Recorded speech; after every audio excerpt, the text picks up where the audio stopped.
The champagne flutes clinked softly behind me as I stepped out onto the balcony, the salty air catching in my throat like a warning.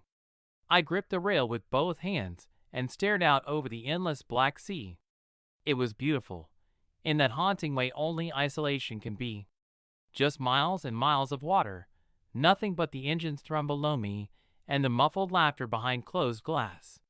That laughter, it wasn't mine anymore.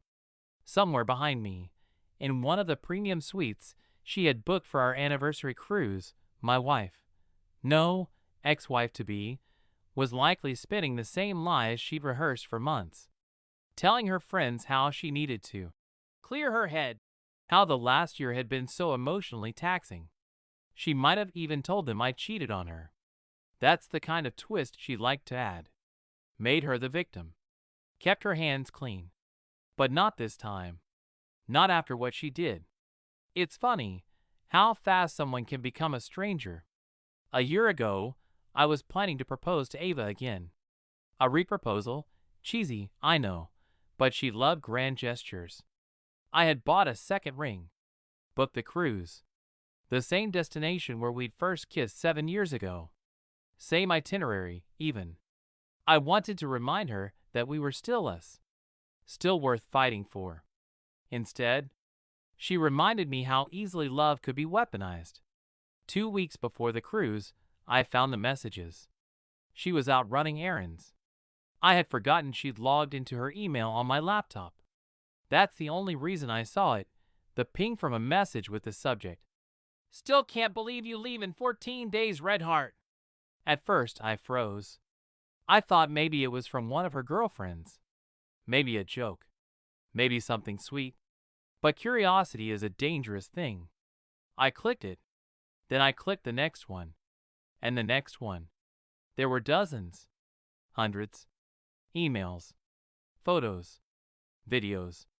Hotel confirmations. Calendar invites. The man's name was Tyler. Tyler. Her ex. The one she told me she hadn't spoken to in years. The one who had broke her heart and made her afraid to trust again. The same man who called her my girl in a video dated 3 weeks ago while she was supposed to be on a business trip. I remember sitting there in my kitchen, surrounded by the remnants of the dinner I cooked for her the night before. Shrimp linguine, her favorite. Half a bottle of wine still open. Candles burnt out. She had kissed me that night. And the next day, she was calling him, "Baby!" You'd think I would have screamed, broken something. But I just sat there, staring at that screen, and letting the silence build inside me. Because rage burns out. But silence? Silence sharpens. I didn't confront her that day. I didn't even flinch when she got home. She kissed my cheek, told me work was exhausting, asked if I wanted to rewatch our old cruise videos later, to get in the mood. I nodded, and began planning. I wasn't going to cancel the trip.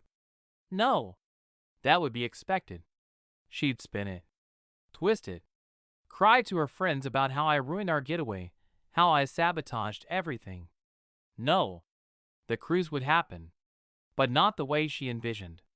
She thought she was going to spend 10 sunny days sipping cocktails with her little secret lover in matching robes. What she didn't know was that Tyler was about to have some unexpected competition. And she was about to discover what betrayal really felt like. I made 3 calls that week. The first was to the cruise company. I explained that there had been a change of plans. My wife had come down with something, and she'd offered her ticket to a close family member instead. They were happy to accommodate. Transferred the second ticket to a new name. The second call was to my lawyer. I told him to prepare everything quietly. Bank accounts. Legal positioning. Temporary access locks. No scorched earth. Not yet. But we were going to be ready. And the third call was to Ellie, Ava's younger sister. Now, before you jump to conclusions, no, this isn't that kind of story. Ellie and I never had a thing. Never crossed any lines. In fact, I used to think she hated me.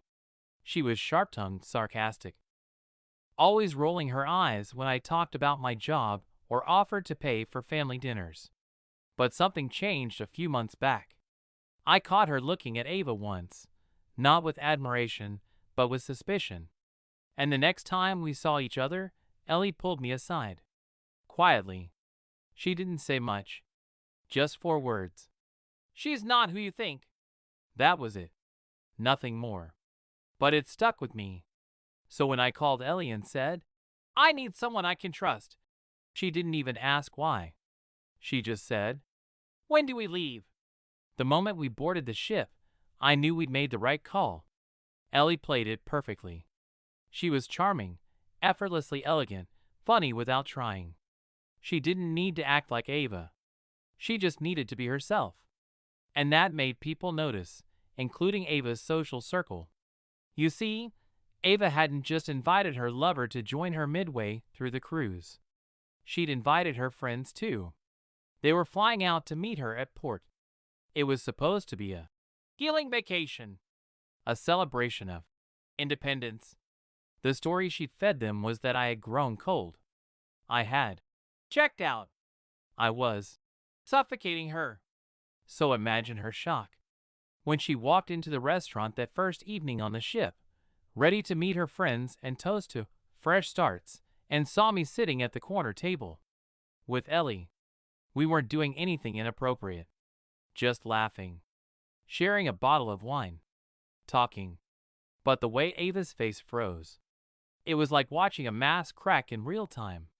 She stood there, mouth slightly open, clutching the back of a chair like she needed to steady herself. Her friends turned to look. One of them raised an eyebrow. Another leaned in and whispered something. Ellie didn't even flinch. She raised her glass, smiled, and said, just loud enough for Ava to hear, "To unexpected reunions." She didn't come over that night. Not Ava. Not even a glare from across the lounge. She just disappeared, like a glitch in the system. And I didn't chase her. I didn't even look for her. Ellie and I finished our wine. We walked the deck, watched the lights ripple across the waves. We laughed. Real laughter. She didn't ask me what I was going to do next. She didn't prod or pressure. But when I caught her watching me, in those quiet moments between our words, I knew she understood. She knew I was walking a tightrope, and that below me wasn't water, it was fire. The next morning, I got a message.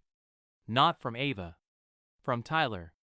Apparently, Ava had decided to come clean. She told him I was on the ship with her sister.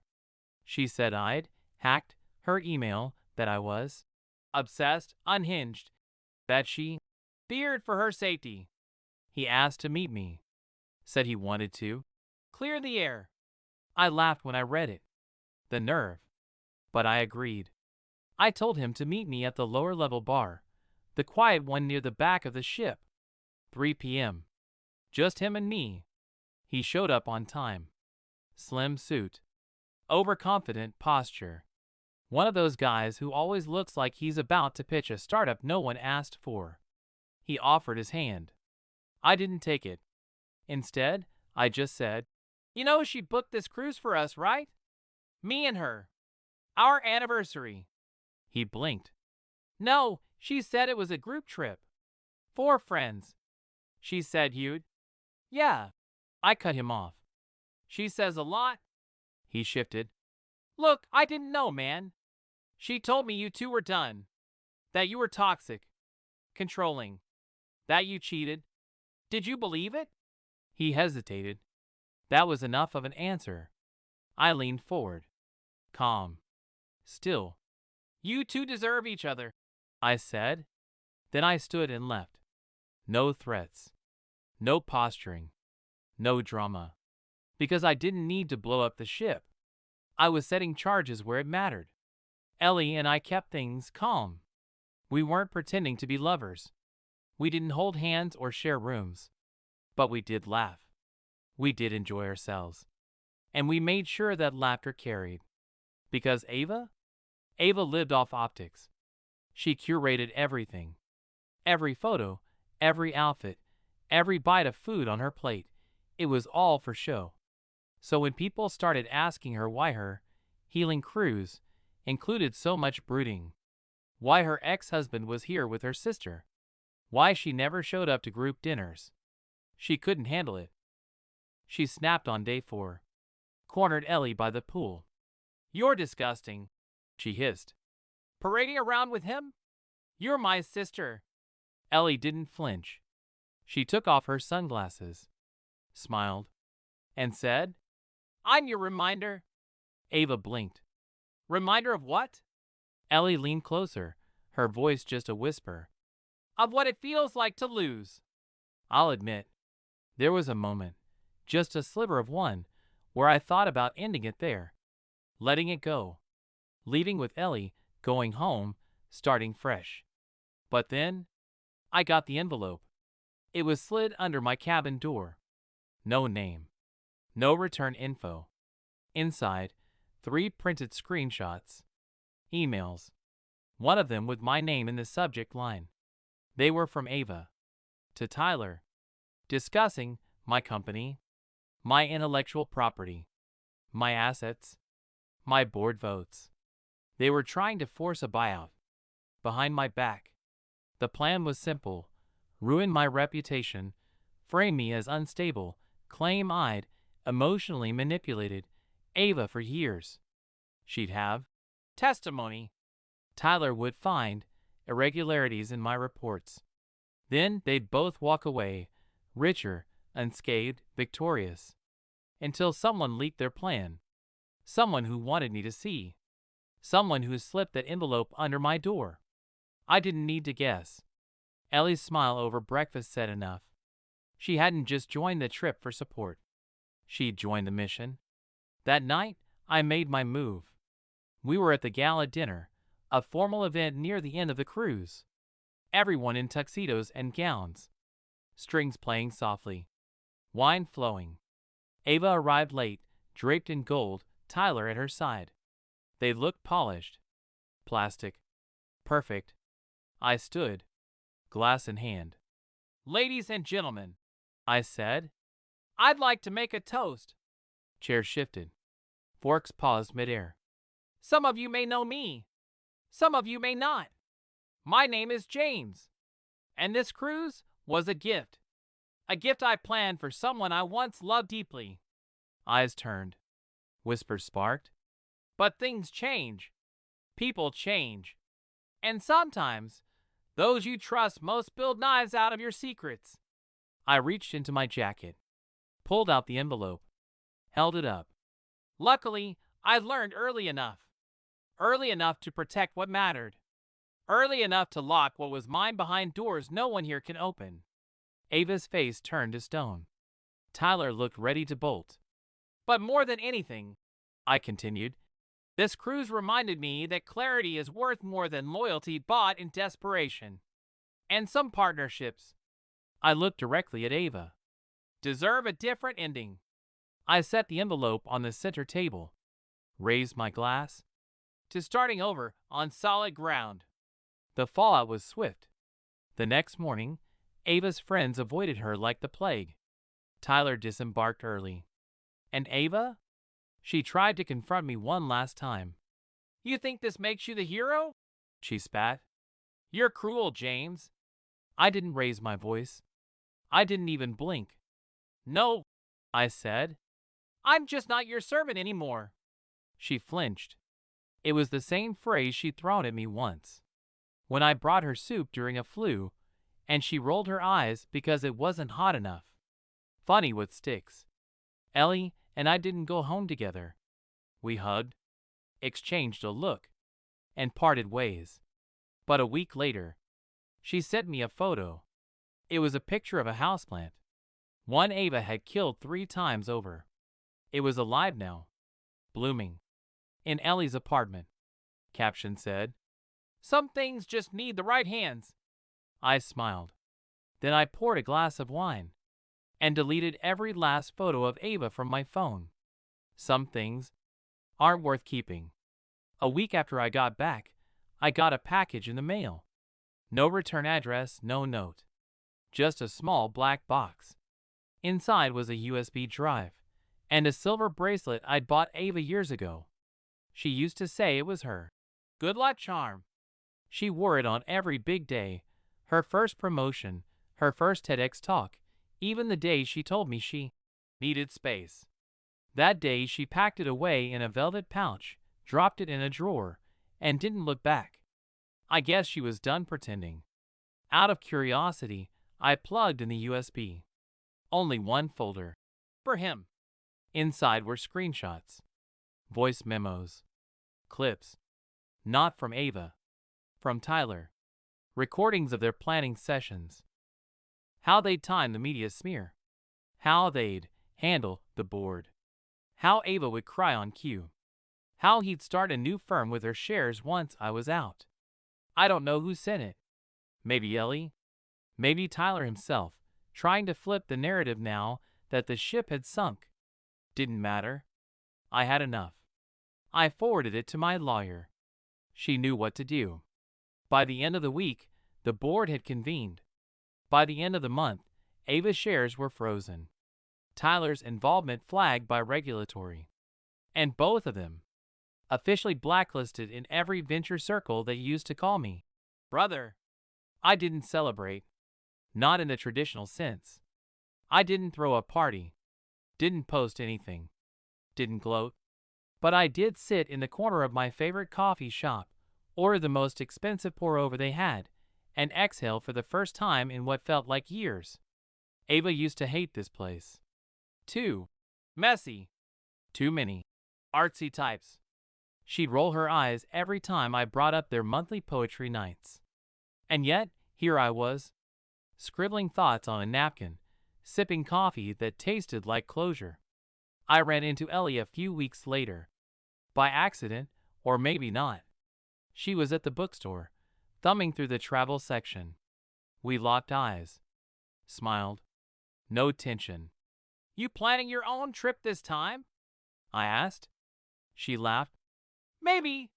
Somewhere with no history. Good plan. She looked at me for a moment, then asked, Do you regret any of it? I thought for a second. No, I said. But I wish I had listened to myself earlier. There were signs. I just didn't want to believe them. Yeah, she nodded. She was good at making people doubt their own eyes. Then she reached into her bag, pulled out a small envelope. Meant to give you this. Inside was a photo. A candid. From the cruise. It was me and Ellie, at the railing, backlit by the sun. She was mid-laugh. I was looking at her with something between amusement and peace. It didn't look staged. Didn't look strategic. Just real. I had the bartender take it, she said. Figured you might want a reminder. I looked at her. Of what? She smiled. Of what it feels like when you're actually seen. I never framed the photo. It sits in a drawer by my desk. Not because I want to forget it, but because I already remember. Every time I catch myself hesitating, doubting. Every time someone smiles a little too perfectly. I remember. I remember what it felt like to be graded on a sheet of paper. To be ranked like a product. I remember what it felt like to love someone who loved optics more than intimacy. Performance over partnership. And I remember what it took to walk away. Not in anger, but in clarity. Ava sent one last message. Weeks later. No apology. No admission. Just a 3-word email. You were right. I deleted it. Because by then, I didn't need to be right. I just needed to be free. And I was.